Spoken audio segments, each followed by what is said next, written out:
Hello everyone and welcome to my channel. Today we are going to learn how to upload large files in our GitHub repositories. GitHub has a file size limit of 100 megabytes, which usually is sufficient. But if you wish to upload design files or if you are a game developer, you would most likely encounter many instances where the file size you want to push to your remote repository is over 100 megabytes. So there are two very easy fixes for that.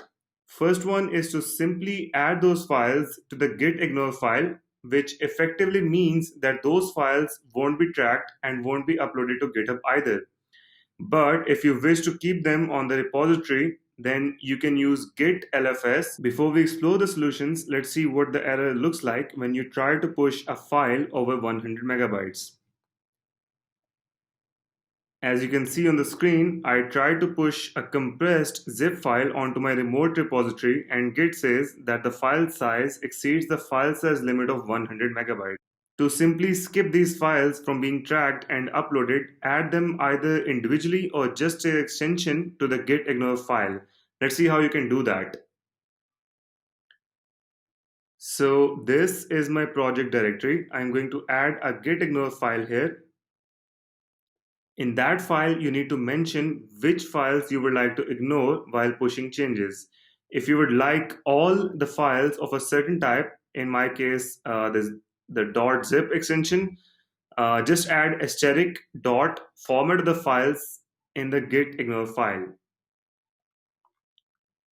However, if you are interested in keeping those files on your remote GitHub repository, what you can do is use Git LFS to store those files and store the pointer for those files in your GitHub repository. To do that, you need to first install Git LFS, which is fairly simple. Open your terminal and navigate to your project directory, that is your local repository, and write Git LFS install. After that, write git lfs track asterisk dot the format of the files you wish to track using git lfs, which in my case is zip files. So I will write asterisk dot zip. Once done, type in git add space dot git attributes and run that. Now just commit and push your changes like you normally would.